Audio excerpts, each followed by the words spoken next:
친절한 AS의 기원을 말씀드리면 처음 방송할 때 불만 문자가 굉장히 많이 왔거든요. 발음도 후지고 너 뭐냐 빨리 꺼져라. 예. 그래서 불만 AS를 제가 시작했어요. 예. 거기서 시작된 겁니다. 예. 기원을 잠깐 말씀드리고 왜냐하면 요즘은 너무 칭찬 문자가 많이 와가지고요. 예. 이걸 코너를 관둬야 되겠다 싶은 생각이 들어가지고 애초 의도는 그게 아니었는데 오늘 문자 2부에 관한 문자가 많이 왔네요. 예. 바뀐 멤버가 훨씬 마음에 듭니다. 예. 두 분 목소리가 너무 비슷해가지고 처음에 한 사람이 자아분열한 줄 알았어요. 시청자 전화 참여 안 받으십니까? 뉴스공장은 저도 말하기 바빠가지고요. 예. 게스트하고 저하고 말하기도 바쁜데 자, 그 외에 좀 전에 말씀드렸지만 김정은 중국 방문 리설주가 동행을 했다. 예, 공식 확인됐네요. 예, 지금 아마 인터넷에서 확인하시면 인터뷰가 나올 것 같습니다. 여기까지 하겠습니다.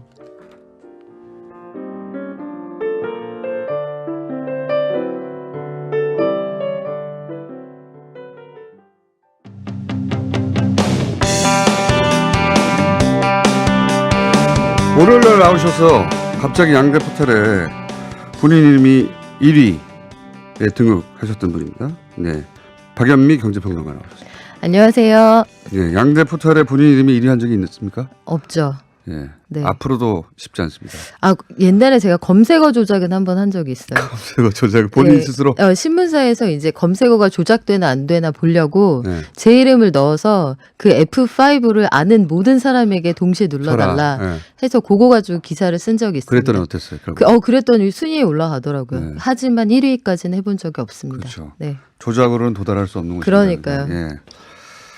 자, 앞으로도 대형 사고를 치기 전에는 네.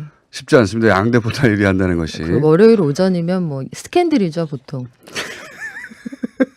자, 내용이 워낙 또 처음 듣는 분들도 많았던 내용이고 네. 내용 전달도 아주 잘 됐기 때문에 잠깐 요약을 드리면 이제 토지공개념 얘기하려다가 거꾸로 토지공개념을 불러낸 우리 부동산 투기의 역사는 어떻게 되느냐 그거 짚기 시작했는데 박정희 정부부터 시작됐다. 그렇죠. 그런 얘기했고요. 자, 그리고 여기서부터는 지난 시간에 잠깐 요약해 주시겠습니까?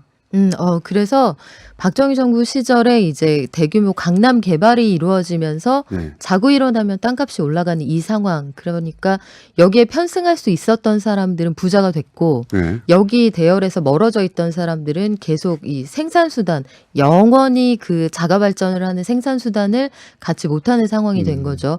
해서 그 박정희 정부 시절에 한 18년 동안 학동 땅값이 1,300배 넘게 올랐다. 이 말씀 드렸고요. 야. 같은 시기에 신당동 땅값은 25배 오르는데 그쳤다. 이 얘기도 드렸습니다. 당시에 이제 부동산 그 광풍이 전국을 휩쓸었는데 네.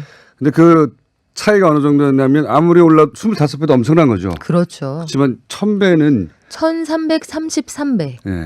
사람이 인위적으로 만들어 내는 게 다시 이번- 그런 기회가 오겠는가? 그래서 이번 생은 글렀다고 봐야죠. 저희는. 예. 네.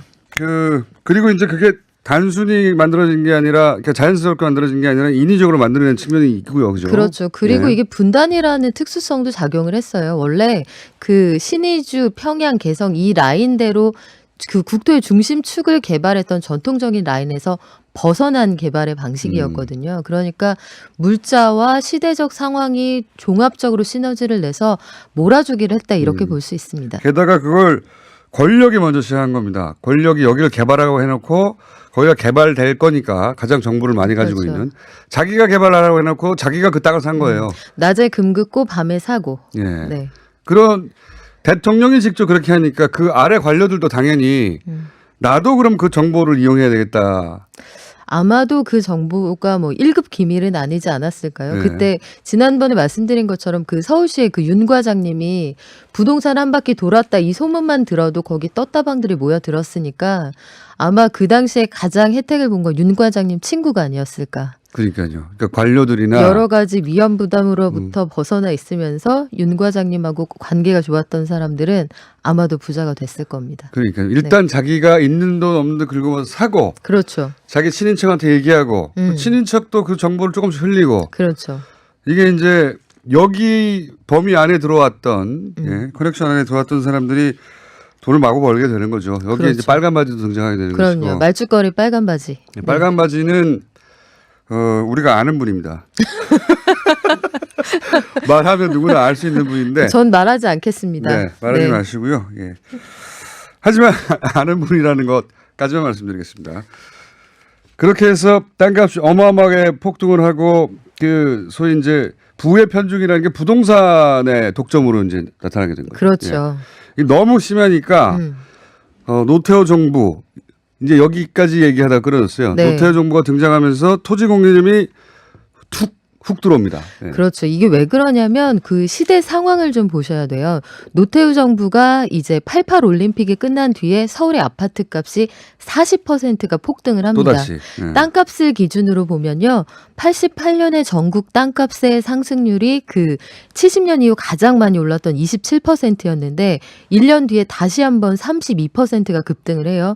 그런데 이때 또 우리 경제사적으로 어떤 일들이 벌어지고 있었냐면 그 1인당 GDP가 5,000불을 넘어서면 사람들이 고기를 먹기 시작하거든요. 그러니까 외식 산업과 성인병이 함께 와요. 네. 그러니까 우리가 정말 고기 먹자. 그래서 그 가든형 돼지갈비집이 생기기 시작한 게 이 80년대부터예요. 이게 무슨 뜻이냐면 서울 가든이라고 그렇죠. 부르던. 가든이라고 부르던 각종 고깃집이 노년과 신사를 중심으로 그 생겨나기 시작하는데 무슨 얘기냐면 그 전에 고기를 못 먹었던 민중이 이제 그 식탁의 민주화가 일어난 거예요. 있는 사람들만 고기 먹던 시절에서 우리도 밥상에 고기가 올라온다. 그런데 왜 땅은 왜 부는 저들에게만 집중이 되느냐. 우리도 열심히 달려왔다. 당장 눈앞에 먹는 거리가 해결되니까. 그렇죠. 예. 이제는 주변에 눈을 돌릴 수가 있게 된 거예요. 저거 좀 이상한데? 왜 쟤네 집만 저렇게 올라가고 나는 새벽 7시부터 일하고 있는데 왜 쟤는 항상 부자일까에 대한 고민이 이 밥상에 고기가 올라오면서부터 시작이 됩니다. 그게 부동산이구나. 그렇죠. 해서 노태우 정부에서는 모두가 이제 부동산에 뛰어드니까. 눈을 돌리기 시작한 거죠. 아, 이거 이대로 두면 안 되겠다 해서 택시 소유 상환제, 네. 개발이익 환수제, 토지 초과 이득세라는 토지 공개념 3종 세트가 도입이 돼요. 예. 그 심지어 개인 소유 땅의 상한을 200평으로 제한을 하겠다 이런 200평 식으로까지 이상 나오는데 소유하면 여러 가지 제약이 다르는. 네, 뭐 예. 시군구 뭐 도지사의 허락을 받아야 된다. 뭐 이런 장치도 있었습니다. 해서 내가 보기에 너는 200평 가질 사람이 넌 안 되겠어 하면 200평 못 가지는 거예요.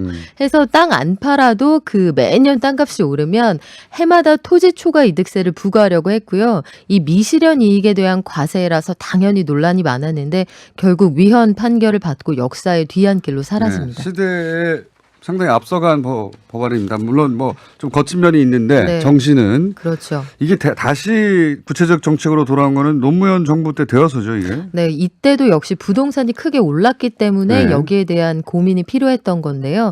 종합부동산세하고 재건축 초과이익 환수제 같은 것들이 대표적으로 토지 공개념에 뿌리를 둔 제도입니다. 노무현 정부의 종부세는 뭐 재산세를 이미 냈는데 비싼 집이니까 보유세 한 번 더 내라 이 얘기잖아요.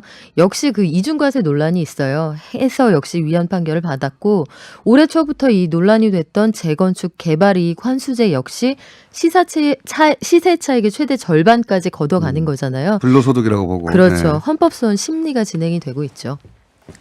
종부세 떠올려 보시면 이때까지만 하더라도 저항감이 굉장히 컸습니다. 지금은 또 종부세, 그러니까 이름은 뭐라고 부르는 간에 보유세에 대한 인식이 상당히 또 달라졌어요. 그렇죠. 예. 그 노무현 정부 때의 그 토지공개념도 생각해 보면 좀 이른 면이 있었다. 국민 인식이 거기까지 따라가지 못했다. 네. 지금은 좀 달라진 것 같아요. 시대 상황이. 지금은 이제 네. 그 전반적으로 아마 그게 작년에 그 촛불 시위 이후에 전과 후로 아마 우리 근현대사가 나눠질 텐데 헌법, 기본권, 우리가 공존하는 사회의 가치에 대한 고민들을 하기 시작한 거죠. 우리가 대한민국이 민주공화국이고 모든 권력이 국민으로부터 나온다는 걸 사실 잠깐 잊고 있었던 시절도 있었거든요. 이런 것들에 대한 고민이 시작되고 하이힐을 신고 잠깐 시위에 나갔다가 데이트를 가는 이런 20대 아가씨들이 생겨난 이후에 우리가 토지 공개념에 대한 것들을 구체적으로 고민을 하기 시작한 거예요. 아, 이게 남 얘기가 아니구나 해서 나온 것들이 보유세를 좀 무겁게 물릴 수 있지 않아? 조세라는 게 어차피 그 부를 재분배해주는 기능이 있는 거예요. 사유재산권의 절대성을 이제 말하시는 분들은 생각해 보면 우리가 축적한 사유재산은 기본적으로 세금 다 냈어요 이미. 사유재산이 절대적이면 세금도 내지 말아야 되거든요. 거기서부터 공의 개념이 들어 있습니다. 예. 그럼 왜 도로도 사죠. 길 막히는데. 내 도로. 돈 많은 사람들께 개해서 사면 되잖아요. 강남역 사거리에 도로 사서 돈 없는 사람이 못 들어오게. 그럼 되지 않아요? 그럼 장기 매매도 허용하죠. 왜? 사유재산이 절대적이면 네. 재벌들만 다니는 길 이런 그럼요. 만들 수 있죠. 그 돈이면 할 수 있습니다. 할 수 있어요. 할 수 있는데 우리가 할 수 있지만 해서는 안 되는 것들을 정하는 게 사회의 근본 규범이고 하지 말았으면 좋겠다고 사회적으로 합의를 이뤄서 명문화하자는 게 현재의 헌법 개정 작업이잖아요. 뭐 국민적인 여론은 여기에 힘을 실어주는 분위기로 보입니다. 맞습니다. 경제평론 하시면서 토지 공개념이 필요한 이유를 본인의 어떤 방식으로 설명하자면요. 땅이 없어서. 살아생전에 이번 생은 글렀기 때문에 아니 이게 땅을 가진 게 죄는 아니죠. 부가 죄는 아닙니다. 분명히 열심히 일해서 부를 거둔 분들을 비판하고자 하는 게 아니고요. 노동하지 않고 얻어진 소득에 대해서 이게 나의 노력이 1도 들어가지 않잖아요, 사실. 그렇죠. 그런데 땅이 없기 때문에 계속 가난해야 되는 사람들이 대다수인 세상에서 이런 방식으로 부를 계속 대물림하는 게 바람직한 것이냐. 우리가 이걸 고민을 하고 있는 거고요. 그 법이라는 게 그렇습니다. 최소한의 도덕률이기 때문에 왜 함무라비 법전에서는 야 맞았으면 2대 때리고 와 이런 내용이 들어있잖아요. 근데 지금의 법전에는 그런 내용이 없습니다. 법에 맡겨 이렇게 없어요? 얘기를 하는데 2대 때리고 오면 같이 구속될 거예요. 2대 때린 사람이 더 크게 네, 벌을 받게 처벌을 되죠. 받죠. 네, 네. 이런 것들을 함께 고민해 볼 필요가 있다. 저는 현 정부가 이런 화두를 던졌다고 봅니다. 그리고 이제 그런 불로소득도 불로소득이지만 그뿐만 아니라 본인이 가지고 있는 어떤 토지 혹은 부동산으로서의 가치가 본인이 다 만든 게 아니에요. 그럼요. 그 옆에 도로는 본인이 만들었나요? 그렇죠. 네. 이게 사회적인 인프라를 사는 거잖아요. 그러니까 네. 어느 동네에 집이나 땅을 산다는 건 달랑 고 건물, 고 땅만 사는 게 아니라 그 인접한 도로와 학교와 그렇죠. 그 학군과 근처에 있는 백화점과 병원의 시설을 모두 이용할 권리를 사는 거예요. 근데 그거 내가 만든 거 아니잖아요. 그렇죠. 거기는 세금이 많이 들어갔거든요. 그렇죠. 특히나. 그리고 거기 줄 그을 때 보통 거기 땅이나 집이 있는 분들이 줄을 그었단 말이에요. 그러니까 반칙이죠. 우리 근현대사에서 비틀어져 있는 굉장히 많은 것들은 반칙과 정보 독점을 통해서 이루어졌는데 그 대열에 내가 거기 서지 못했다고 혹은 내가 그때 반칙하지 못했다고 계속 가난해야 된다. 여기에 동의하기 어렵다는 얘기입니다. 자, 그런 내용이고요. 이제 이게 개념이다 보니까 항상 손에 잡히는 아주 구체적인 사례가 등장하지 않으면 좀 모호해서 네. 찬성해야 될지 반대해야 될지 그 입장을 세우기가 쉽지 않아요. 네. 근데 이제 개념이라서 이렇게 비유로 계속 얘기해 갈 수밖에 없고 거기 담긴 정신은 그렇다는 겁니다. 자, 1분 30초 남았는데 근데 이제 이게 사회주의다라는 비판이 있잖아요. 그런 비판은 어떻게 보십니까? 경제를 하시는 분. 사회주의다. 예. 사회주의 일단 저의 전제는 사회주의라도 필요한 건 도입할 필요가 있다고 보지만 이 사안이 사회주의라고는 생각하지 않습니다. 왜냐하면 예컨대 이래요. 내가 굉장히 부자라 정말 잘 나가는 차가 있단 말이에요. 막 시속 300km 우습게 나가는 차인데 시내 도로에는 그 속도 제한이 있습니다. 60km다. 왜 그러겠어요? 보행자들의 안전. 네가 네 차를 빠르게 몰 권리보다 대다수의 사람들이 안전하게 보행할 권리가 먼저라고 보는 거잖아요. 그러니까 국가라는 게 결국은 일종의 계약 관계라고 보면 다수가 안전하고 그래도 이 정도면 살만해라고 믿고 있으면서 사는 그 정도의 질서는 우리가 지켜줘야 된다는 얘기예요. 그러니까 토지 공개념과 현재 헌법 개정안에 담은 정신은 어지간히하라는 뜻입니다. 어지간히. 네, 토지 공개념은 어지간히 좀 해라. 네. 예. 적당히 좀 하자 우리. 네. 예.